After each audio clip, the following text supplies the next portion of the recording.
Lá na baixada vejo um rio serpenteando, feito um lençol deslizando, banhando o leito da terra.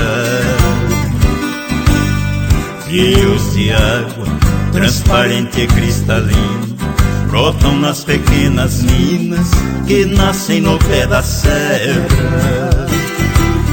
Beirando as margens vejo um vale verdejando, vejo animais desfilando em busca do ribeirão. O som dos cascos repicando em harmonia parece uma melodia ecoando no sertão.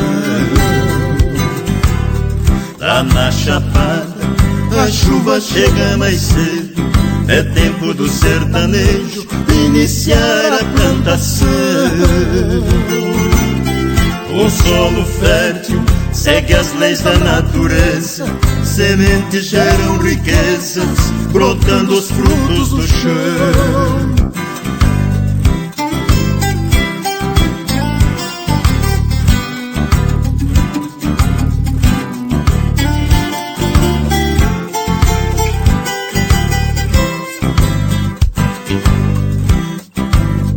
Pelas planícies, boiadeiro campeando, cuida do gado pastando, montado em seu alazão.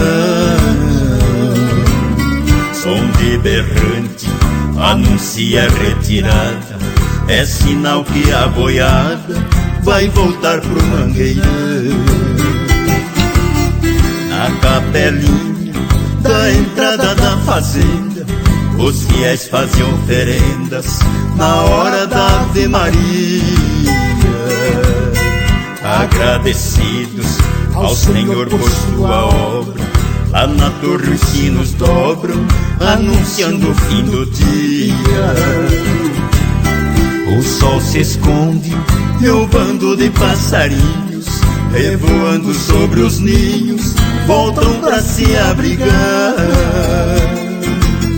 De manhãzinha, cada qual solta seu canto, parecem anunciando que o dia vai chegar. Quando anoitece, um bando de pirilampos sobrevoam pelos campos na noite enluarada. Gotas de orvalho cai do céu molhando as flores para enfeitar de cores as encostas das estradas.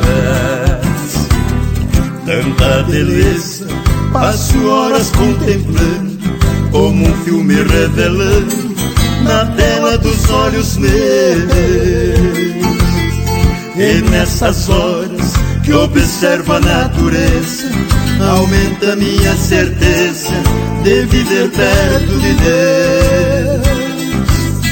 E nessas horas que observo a natureza, aumenta minha certeza de viver perto de Deus.